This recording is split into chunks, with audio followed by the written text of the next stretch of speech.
Viewers, welcome to real estate TV.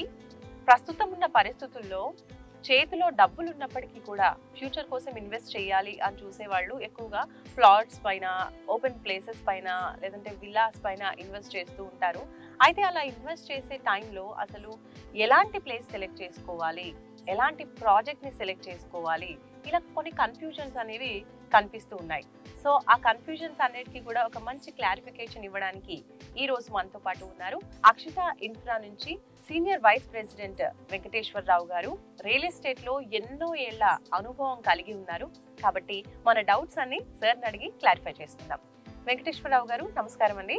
నమస్కారం sir, చాలా మంది ఇన్వెస్ట్ చేయాలి ల్యాండ్ మీద అని చూసినప్పుడు కొన్ని డౌట్స్, కొన్ని భయాలు వ్యక్తపరుస్తూ ఉంటారు. అందులో ముఖ్యంగా వచ్చేటి ఫస్ట్ ప్లేస్ అనేది ఎలా సెలెక్ట్ చేసుకోవాలి, ఫ్యూచర్ లో ఈ ప్లేస్ అనేది ఇంకా ఎక్కువ రిటర్న్స్ అనేవి వస్తాయి పెట్టిన అమౌంట్ పైన అనేది వాళ్ళకి ఒక డౌట్ గా ఉంటుంది. ఎలా సెలెక్ట్ చేసుకోవచ్చు అంటారు ప్లేస్? బేసిక్ గా ఎక్కడ ఇన్వెస్ట్మెంట్ చేయాలనుకున్నా ముఖ్యంగా చూసుకోవాల్సింది ఆ ప్రాంతానికి ఉన్నటువంటి కనెక్టివిటీ చూసుకోవాలి. బేసిక్ గా ఆ లొకేషన్ కి ఎలాంటి కనెక్టివిటీ ఉందో ఒకసారి ప్రైమరీగా చెక్ చేసుకోవాలి. రెండో పాయింట్ వచ్చేసి ఆ ప్రాంతాన్ని డెవలప్ కావడానికి సరౌండింగ్స్లో ఏవైనా గవర్నమెంట్ అనౌన్స్ చేసినటువంటి ఎస్సీజెడ్లు కానీ ఏవైనా ఉపాధి అవకాశాలు కల్పించేటువంటి కంపెనీలు ఉన్నట్టయితే ఆ ఉపాధి అవకాశాలు వాళ్ళకు దొరుకుతాయి. ఉద్యోగాలు రావడం వల్ల ఆ సరౌండింగ్స్లోని వాళ్ళు ఇల్లు కట్టుకొని స్థిరనివాసం ఏర్పాటు చేసుకొని ఉండగలిగినప్పుడే చుట్టుపక్కల ప్రాంతానికంతా కూడా వాల్యూ పెరిగి గ్రోత్ అనేది వస్తూ ఉంటుంది జనరల్గా. సార్, మరి మీరు అన్నట్టు ఎంప్లాయ్మెంట్ పరంగా అలాగే ఫ్యూచర్ లో డెవలప్ అవుతుంది అనేటువంటి ప్లేసెస్ ఏమి ఉన్నాయి సార్ మీ ఐడియా ప్రకారం? ఎస్టాబ్లిష్ అయిన గచ్చిబౌలి ఫైనాన్షియల్ డిస్ట్రిక్ట్ ఏ విధంగా అయితే డెవలప్ అయిందో కేవలం ఆ ఏరియాకి గ్రోత్ రావడానికి కారణం ఎంప్లాయ్మెంట్ ఉన్నందువల్ల సరౌండింగ్స్లో విల్లాసు, అపార్ట్మెంట్స్, ఇల్లు వచ్చాయి. అలాంటి ఆ ప్లేస్ని రీప్లేస్ చేయగలిగే ప్రాంతం ఏదైనా ఉందంటే హైదరాబాద్కు దక్షిణ భాగాన ఉన్నటువంటి ప్రాంతం మాత్రం ఆ ప్లేస్ని రీప్లేస్ చేసే దమ్మున్న ప్రాంతంగా మనం ఘంటాపదంగా చెప్పొచ్చు. ఆ ప్లేసెస్ ఏంటంటారు? ఆ ప్లేస్ ఏదంటే హైదరాబాద్కి దక్షిణ భాగాన రాజీవ్ గాంధీ ఇంటర్నేషనల్ ఎయిర్పోర్ట్ ఉంటుందండి. రాజీవ్ గాంధీ ఇంటర్నేషనల్ ఎయిర్పోర్ట్కి కింది భాగాన దక్షిణ భాగంలో తుక్కుగూడ, మహేశ్వరం ఇలాంటి లొకేషన్కి గచ్చిబౌలిని రీప్లేస్ చేయగలిగేటువంటి సత్తా ఉన్న ప్రాంతంగా మనం చెప్పొచ్చు. గచ్చిబౌలి తర్వాత ఇప్పుడు తుక్కుగూడ ఈ ప్లేసెస్ అని చెప్తున్నారు కదా. సో మరి మీరు అన్నట్టుగా ఎంప్లాయ్మెంట్ కానివ్వండి, ఏం స్పెషాలిటీస్ ఉన్నాయి ఈ లొకేషన్స్ లో? బేసిక్ గా మహేశ్వరం అనే లొకాలిటీకి ఔటర్ రింగ్ రోడ్డు అనుసంధానమయ్యింది. ఔటర్ రింగ్ రోడ్డు చాలా క్లోజెస్ట్ గా ఉంటుంది. ఈ మహేశ్వరం అనే ప్రాంతాన్ని పిన్ పాయింటెడ్ గా మనం చూసుకున్నట్లయితే మహేశ్వరానికి ఉత్తర భాగంలో ఔటర్ రింగ్ రోడ్ ఉంటుంది, దక్షిణ భాగంలో రీజనల్ రింగ్ రోడ్ ఉంటుంది. అలాగే మహేశ్వరానికి రైట్ సైడ్ చూసుకుంటే ఒక హైవే 167 శ్రీశైలం హైవే ఉంటుంది. మహేశ్వరానికి లెఫ్ట్ చూసుకున్నట్టయితే హైదరాబాద్ టు బెంగళూరు వెళ్ళే బెంగళూరు హైవే ఉంటుంది. మధ్యలో మహేశ్వరం ఉంటుంది. మహేశ్వరం చుట్టుముట్ట అంతా కూడా ఎంప్లాయ్మెంట్ జనరేట్ చేయడానికి స్కోప్ ఉండే ఎక్కువ ఎస్సీజెడ్లన్నీ కూడా హైదరాబాద్ దక్షిణ ప్రాంతంలో ఇక్కడే ఎక్కువ ఎస్సీజెడ్లు ఉన్నాయండి. అటువంటి ఎస్సీజెడ్స్ ఈ చుట్టుపక్కల ఏమేమి ఉన్నాయి సార్? పిన్ పాయింటెడ్ గా మహేశ్వరం లొకేషన్ కనుక మనం తీసుకున్నట్లయితే గ్రోత్ అనేది ఎగ్జిట్ నెంబర్ 12 ఆదిపట్ల నుంచి ఎగ్జిట్ నెంబర్ 16 శంషాబాద్ ఎగ్జిట్ వరకు కూడా డెవలప్మెంట్ వైజ్ గా ఎక్కువ ఎస్సీజెడ్లు ఈ ప్రాంతంలో ఉన్నాయండి. ఫస్ట్ మనము 1 by 1 చుట్టూ ఏవేవి డెవలప్మెంట్స్ ఉన్నాయో చెక్ చేసుకుంటూ వచ్చినట్లయితే మనం Adibatla exit number 12 Sagar highway connectivity ఇస్తూ ఎగ్జిట్ నెంబర్ 12లో ఆదిపట్ల ఉంటుంది. ఈ ఆదిపట్ల ఎగ్జిట్ పక్కనే టాటా కన్సల్టెన్సీ సర్వీసెస్ టీసీఎస్ ఉంటుంది. ఈ టీసీఎస్ అనే ప్రాజెక్టు మీకు 100 ఎకరాల్లో ఎస్టాబ్లిష్ అయ్యి రైట్ నౌ 25,000 ఎంప్లాయీస్ ఇప్పుడు పనిచేస్తూ ఉన్నారు. టీసీఎస్ని దాటి కొంచెం ముందుకెళ్ళినట్లయితే మీకు ఏరోస్పేస్ ప్రాజెక్ట్ కూడా ఉంది. ఈ ఏరోస్పేస్ ప్రాజెక్టులో ఆల్రెడీ ఇప్పుడే యుద్ధ విమానాలు, అపాచీ హెలికాప్టర్లు మొదలైన వస్తువులన్నీ కూడా ఇక్కడే తయారవుతూ ఒక 15,000 మంది ఎంప్లాయీస్ ఆదిపట్లలో కూడా పనిచేస్తూ ఉన్నారు. నెక్స్ట్ ఎగ్జిట్ వచ్చి exit number 13 Raviryal. Raviryal exit పక్కనే మీకు వండర్లా అమ్యూజ్మెంట్ పార్క్ ఉంది. ఈ అమ్యూజ్మెంట్ పార్క్కి ఆపోజిట్లోనే కొంచెం ముందుకు మనం వెళ్ళినట్లయితే కొంగర్ కలాన్, అందరికీ వెల్ నోటెడ్ నేమే కొంగర్ కలాన్ ఉంటుంది. కొంగర్ కలాన్లో 250 ఎకరాల్లో ఇండస్ట్రియల్ పార్క్. ఆ ఇండస్ట్రియల్ పార్క్ పక్కనే టోటల్ రంగారెడ్డి జిల్లా కేంద్రానికి ఆపరేషన్స్ అన్ని జరిగే ప్రాంతం కలెక్టరేట్ కూడా కొంగర్ కలాన్ ప్రాంతంలోనే ఉంది. ఆ కలెక్టరేట్ పక్కనే మనకు రీసెంట్గా 186 ఎకరాల్లో ఈ SEZలో ఫాక్స్కాన్ కంపెనీ కూడా ఉంది. ఈ ఫాక్స్కాన్ కంపెనీలో పనిచేసే ఒక ఎంప్లాయ్ మహేశ్వరం చేరుకోవడానికి జస్ట్ ఒక 12 మినిట్స్లో మహేశ్వరం చేరుకోవచ్చు. ఇలాంటి పెద్ద విస్తృతమైనటువంటి ఇండస్ట్రియల్ పార్క్ ఉండటం వల్ల ఈ లొకేషన్కి చాలా అడ్వాంటేజ్ ఉంటుంది. కొంగర్ కలాన్ దాటాక మనం ఎగ్జిట్ నంబర్ 14 కనుక మనం చూసుకున్నట్లయితే అక్కడ ఎగ్జిట్ నంబర్ 1 గచ్చిబౌలి ఎలాంటి ప్రామినెన్స్ అయితే గచ్చిబౌలికి ఉంటుందో సదరన్ పార్ట్లో కూడా అలాంటి ప్లేస్ని రీప్లేస్ చేయగలిగే ఏకైక ప్లేస్ తుక్కుగూడ అండి. ఈ తుక్కుగూడకి నార్థరన్ సైడ్ అంటే ఇన్సైడ్ ORR కనుక మనం చూసుకున్నట్లయితే 2 మేజర్ ప్రాజెక్టులు ఉన్నాయి. అదేంటంటే 1700 ఎకరాల్లో హార్డ్వేర్ పార్క్. ఈ హార్డ్వేర్ పార్క్లో కూడా కొన్ని కంపెనీలు రైట్ నౌ ఇప్పుడే ఉద్యోగ అవకాశాలు కల్పిస్తూ వర్కింగ్ కండిషన్లో ఉన్నాయి. ఆ హార్డ్వేర్ పార్క్ నుంచి మహేశ్వరం చేరుకోవడానికి జస్ట్ 10 మినిట్స్ డ్రైవ్లో మహేశ్వరం చేరుకోవచ్చు. అలాగే ఈ హార్డ్వేర్ పార్కును దాటుకొని కొంచెం కనుక మనం ముందుకెళ్ళినట్లయితే ఏ ఎగ్జిట్కి లేని ప్రామినెన్స్ సదరన్ పార్ట్కి ఏముందంటే రాజీవ్ గాంధీ ఇంటర్నేషనల్ ఎయిర్పోర్ట్ ఉంటుందండి. ఈ రాజీవ్ గాంధీ ఇంటర్నేషనల్ ఎయిర్పోర్ట్ ఈ ప్రాంతానికి అనుసంధానమై ఉండటం వల్ల ఈ ఏరియాకి పెద్ద అడ్వాంటేజ్గా చెప్పొచ్చు. ఎందుకంటే ఇప్పుడు ప్రస్తుతం ఉన్న పరిస్థితుల్లో ఎక్కడ కూడా ఎవరు ఏ ఊరు వెళ్ళాలన్నా ఎయిర్పోర్ట్ నుంచి విమానంలో త్వరగా మనం ఎక్కడికి చేరుకోవచ్చు అని ఫస్ట్ టికెట్స్ చెక్ చేసుకొని టికెట్స్ దొరకకపోతేనే ట్రైన్ జర్నీ సెలెక్ట్ చేసుకుంటున్నారు. కాబట్టి ఈ దక్షిణ హైదరాబాద్కి ఎయిర్పోర్ట్ ఉండటం అనేది ఒక మేజర్ అడ్వాంటేజ్. ఎయిర్పోర్ట్తో పాటు ఏ గవర్నమెంట్ వచ్చినా కూడా ఎయిర్పోర్ట్కు దాకా మీకు మెట్రో కూడా ఎయిర్పోర్ట్ వరకు వస్తుంది. ఆ మెట్రోకి కొనసాగింపుగా తుక్కుగూడ మీదుగా మహేశ్వరం మీదుగా కందుకూరు వరకు మెట్రో వచ్చే అవకాశం ఉంటుంది. కాబట్టి ఏ లొకేషన్కి అయితే ఎయిర్ కనెక్టివిటీ కానీ మెట్రో కనెక్టివిటీ కానీ రోడ్ కనెక్టివిటీ కానీ ఉంటుందో ఫ్యూచర్లో డెఫినెట్గా మంచి గ్రోత్ ఉన్న ఏరియాగా ఆ ఏరియా డెవలప్ అవుతుంది. మనము ఇన్సైడ్ ORR మనం ఇంతవరకు తెలుసుకున్నాము, ఎయిర్పోర్టు, హార్డ్వేర్ పార్క్.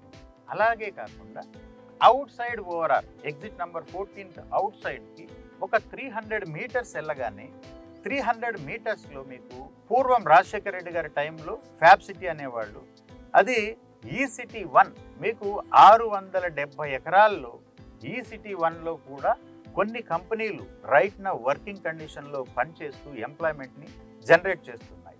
ఈ సిటీ 1 నుండి మహేశ్వరం చేరుకోవడానికి కేవలం 6 నిమిషాల జర్నీలో మనం మహేశ్వరాన్ని చేరుకోవచ్చు.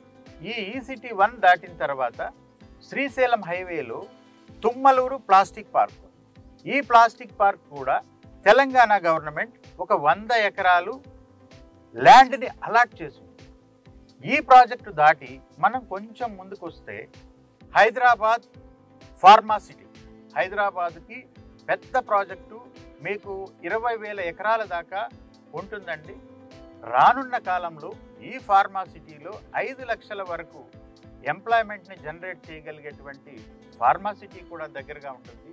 ఇది మహేశ్వరానికి జస్ట్ 7 to 8 మినిట్స్ డ్రైవ్లో మనం ఫార్మా సిటీ కూడా చేరుకోవచ్చు. ఇంకొక మేజర్ అడ్వాంటేజ్ ఏంటంటే శ్రీశైలం హైవే ఎక్స్టెన్షన్ అవుతూ ఉంది. అది 4 లైన్ల రహదారిగా ఆంధ్రప్రదేశ్ని 70 కిలోమీటర్ షార్ట్ కట్లు 167K అనే ఒక రహదారి ఏం చేస్తుందంటే మనకి కల్వకుర్తి, నాగర్ కర్నూల్, నంద్యాల మీదుగా ఆంధ్రప్రదేశ్కి 70 కిలోమీటర్ల షార్ట్ కట్లో ఇంకొక రహదారి వస్తుంది. ఈ రహదారి రావడం వల్ల బెంగళూరుకి వెళ్ళాల్సిన వాళ్ళు కానీ, తిరుపతి వెళ్ళాల్సిన వాళ్ళు కానీ షార్ట్ కట్లో శ్రీశైలం హైవేని వాడుతారు. కాబట్టి శ్రీశైలం హైవేకి మేజర్గా రద్దీ పెరిగే అవకాశం కూడా ఉంటుంది. ఒక్క విషయం చెప్పాలంటే ఇక్కడ కనెక్టివిటీ పరంగా రోడ్డు వసతి బాగుంటుంది, ఎయిర్ కనెక్టివిటీ ఉంది, మెట్రో కనెక్టివిటీ ఉంది, చుట్టూ SEZలు ఉన్నాయి. SEZలలో ఎంప్లాయ్మెంట్ జనరేట్ చేసే కంపెనీలు ఆల్రెడీ కొన్ని ఉన్నాయి, కొన్ని వస్తున్నాయి. ఇలా ఉండటం వల్ల ఆ ప్రాంతానికి మేజర్గా డిమాండ్ వచ్చే అవకాశం ఉంది. అలాగే ఇంకొక విషయం ఏంటంటే ఔటర్ రింగ్ రోడ్డుకి ఇంత దగ్గరగా ఉండి బడ్జెట్ వైజ్ చూసుకున్నా కూడా ఈ రోజు కూడా మిడిల్ క్లాస్ వాళ్లకు అందుబాటులో ఉన్న ప్రాంతం ఏదన్నా ఉందంటే అది మహేశ్వరంగా మనం గట్టిగా చెప్పొచ్చు. సో మిడిల్ క్లాస్ వాళ్ళు అని కూడా అంటున్నారు కదా సార్, వాళ్ళు అఫోర్డ్ చేయగలరు అని. ఎంప్లాయ్మెంట్ పరంగా చూసుకుంటే, ఇప్పుడు సెస్ పరంగా చూసుకుంటే, కనెక్టివిటీ, రైల్వేస్, రోడ్వేస్, ఇంకా ఎయిర్పోర్ట్, ఇవన్నీ చూసుకుంటే కనుక చాలా డెవలప్డ్ అయిపోయింది అన్నట్టుగానే ఉంది లొకేషన్. మరి అప్పుడు డెవలప్ అయిపోయింది అని అంటే ప్లాట్ సైజెస్ ఇంకా కాస్ట్ కూడా ఎక్కువగానే ఉంటుంది కదా. సో అది అఫోర్డబుల్గా ఉందా middle class, lower middle class వాళ్ళకి? యాక్చువల్గా ప్రైస్ రేంజ్ ఏ విధంగా ఉన్నాయి ఈ లొకేషన్స్లో? ఈ లొకేషన్లో ఎలా ఉందంటే ఫర్ ఎగ్జాంపుల్ మీకు ఎగ్జిట్ నెంబర్ 1, 2, 3 వెస్ట్ సైడ్ కనుక తీసుకుంటే కరెక్ట్గా ORR నుంచి ఒక 5 కిలోమీటర్లు వెళ్ళినా 6 కిలోమీటర్లు వెళ్ళినా కూడా కనీసం 30 నుంచి 40,000, 40,000 నుంచి అప్ టు ఒక మోకిలా లాంటి లొకేషన్ తీసుకుంటే 70,000, ₹1,00,000 దాకా వెళ్ళిందండి. ఈ ORR ఎగ్జిట్ నెంబర్ 14 నుంచి మహేశ్వరం హార్డ్లీ ఒక 6-5 అట్లా కిలోమీటర్లు ఉంటుందండి. అయినా కూడా అంత ప్రైజ్ లేకుండా అరౌండ్ మీకు 15,000 నుంచి 25,000 అంటే లొకేషన్ను బట్టి రేట్ ఉంటుంది. కాబట్టి మేజర్గా ఉండే రేటు 10 నుంచి 15,000 వరకు ప్లాట్లు ఎక్కువగా దొరుకుతున్నాయండి. కాబట్టి మిడిల్ క్లాస్ వాళ్ళు నిశ్చింతగా ఈ ఏరియాలో ఇన్వెస్ట్మెంట్ చేయొచ్చు. ఇంకొక మేజర్ అడ్వాంటేజ్ ఏంటంటే ఈ లొకాలిటీకి ఎక్కువ శాతం ఇన్ని SEZలు గవర్నమెంట్ అనౌన్స్ చేసిన తర్వాత ఎంప్లాయీస్ ఉండడానికి రెసిడెన్షియల్ జోన్ కూడా దక్షిణ భాగంలో మహేశ్వరంలోనే ఎక్కువ ఉంది. మీరు HMDA మాస్టర్ ప్లాన్ కనుక మనం చెక్ చేసుకున్నట్లయితే మాస్టర్ ప్లాన్లో హడా మ్యాప్ కూడా మనం చెక్ చేసుకోవాలి. Hyderabad airport development authority master plan check చేసుకుంటే హైదరాబాద్కు ఉత్తర, దక్షిణం, తూర్పు ఎటు చూసుకున్న దక్షిణ భాగంలోనే ఎక్కువ రెసిడెన్షియల్ జోన్ ఉంది. దట్టు మహేశ్వరంలోనే ఎక్కువ రెసిడెన్షియల్ జోన్ ఉండటం వల్ల చుట్టుపక్కల ఉండే SEZలో పనిచేసే ఎంప్లాయీస్ అంతా మహేశ్వరంలోనే నివాసం ఉండడానికి ఎక్కువ ఆసక్తి చూపిస్తారు. ఇంకొక మేజర్ అడ్వాంటేజ్ ఏంటంటే మహేశ్వరం మాస్టర్ ప్లాన్ని మీరు చెక్ చేసుకున్నట్లయితే ఎక్కడా లేని విధంగా ప్రతి 1 కిలోమీటర్కి ఒక 150 ఫీట్ల రోడ్డు, ఒక 100 ఫీట్ల రోడ్డు, అట్లా బ్లాకుల వైజ్గా ఇటు ట్రాఫిక్ జామ్ అయినా ఈ రోడ్లో వెళ్ళొచ్చు, ఈ రోడ్లో ట్రాఫిక్ జామ్ అయినా ఈ రోడ్లో వెళ్ళొచ్చు. అలా ట్రాఫిక్ జాము కాకుండా HMDA ఈ ప్రాంతాన్ని బాగా డిజైన్ చేసిందని గట్టిగా చెప్పొచ్చండి. సార్, మహేశ్వరం చుట్టూరా డెవలప్మెంట్స్ గురించి, స్పెషాలిటీస్ గురించి మాకు చెప్పారు. అయితే మహేశ్వరం కూడా చాలా ఫేమస్. సో మహేశ్వరం లోపల కూడా కొన్ని కంపెనీస్ ఉన్నాయి, ఫేమస్ టెంపుల్ ఉంది. సో ఇక్కడ డెవలప్మెంట్స్ ఎలా ఉన్నాయి? మహేశ్వరంలో పరిస్థితి ఏ విధంగా ఉంది? మహేశ్వరం గురించి చెప్పాలంటే ఇది పరమశివుడు కొలువున్నటువంటి పవిత్రమైన ప్రదేశం ఏదైనా ఉందంటే అది మహేశ్వరంగా చెప్పొచ్చు. ఇది కాకతీయ రాజులు పరిపాలనలో ఉన్నటువంటి భూమి. ఇక్కడ ఫేమస్ శివగంగ రాజరాజేశ్వరి టెంపుల్ కూడా ఉందండి. ఈ టెంపుల్ నుండి మీకు గోల్కొండ వరకు కూడా ఒక స్వరంగ మార్గం ఉండేదని గ్రామస్తులు చెప్తా ఉంటారు. ఇది ఫేమస్ టెంపుల్. చుట్టూ భారతదేశంలో నుంచి భక్తులు ఈ ఫేమస్ టెంపుల్ని దర్శించడానికి వస్తూ ఉంటారు. ఈ టెంపుల్తో పాటు మహేశ్వరం అనేది ఒక మండల్ హెడ్ క్వార్టర్, అలాగే ఇది ఒక అసెంబ్లీ నియోజకవర్గం. మహేశ్వరంలోనే మీకు 360 ఎకరాల్లో ఎలక్ట్రానిక్ సిటీ ఫేజ్ 2 ఫేజ్ 1 వచ్చేసి తుక్కుగూడలో ఉంటుంది. ఫేజ్ 2 ఇక్కడ ఎలక్ట్రానిక్ సిటీ మహేశ్వరంలో ఉంటుంది. ఆ ఎలక్ట్రానిక్ సిటీలో ఒక 15 నుంచి 20 కంపెనీలు, విప్రో, శాంసంగ్, మలబార్ గోల్డ్ ఇలాంటి కంపెనీలన్నీ వాటి ప్రొడక్షన్ని స్టార్ట్ చేయడం కూడా జరిగింది. ఈ ప్రొడక్షన్ స్టార్ట్ చేయడం వల్ల రానున్న కాలంలో మహేశ్వరంలో దగ్గరగా 1,00,000 మంది ఎంప్లాయీస్ ఉండడానికి స్కోప్ ఉంటుంది. కాబట్టి ఈ మహేశ్వరంలోనే ఇల్లు కట్టుకొని రెసిడెన్షియల్ గ్రోత్ వస్తుందనేది నా అంచనా. అండ్ సార్, అక్షిత ఇన్ఫ్రా చూసుకుంటే మహేశ్వరంలో కూడా కొన్ని ప్రాజెక్ట్స్ చేసింది. సో ఈ ప్లస్ పాయింట్స్ అన్ని మీరు ముందే అబ్జర్వ్ చేశారు కాబట్టి ఇక్కడ కూడా మీరు ప్రాజెక్ట్స్ చేశారు. సో ఒకసారి మీ ప్రాజెక్ట్స్ గురించి చెప్పండి సార్. మహేశ్వరంలో మేము 10 ప్రాజెక్ట్స్ చేశామండి. 10 ప్రాజెక్ట్స్లో 8 ప్రాజెక్టులకు హెచ్ఎండిఏ ఫైనల్ అప్రూవల్ వచ్చి మొత్తం డెవలప్ చేసేసి ఇల్లు కట్టుకునే స్టేజ్లో మేము ప్రాజెక్టులను డెలివరీ కూడా చేయడం జరిగింది. రన్నింగ్లో 3 ప్రాజెక్టులు ఉన్నాయి. ఆ 3 ప్రాజెక్టులలో కూడా ఒకదానికి ఫైనల్ ఎల్పి వచ్చింది. 2 టెంటేటివ్ అప్రూవల్ తోటి ఇంకా ప్లాట్లు మేము అమ్మడం జరుగుతుంది. సో మహేశ్వరంలోనే అక్షిత ఇన్ఫ్రా 10 ప్రాజెక్ట్స్ చేసిందని చెప్తున్నారు కదా సార్. మరి ఫస్ట్ ప్రాజెక్ట్ ఏంటి అసలు? అక్షిత ఇన్ఫ్రా మహేశ్వరంకి ఎప్పుడు వచ్చింది అండ్ అప్పటికి ఇప్పటికి చూసుకుంటే ప్రైజెస్ ఏ విధంగా ఉన్నాయి?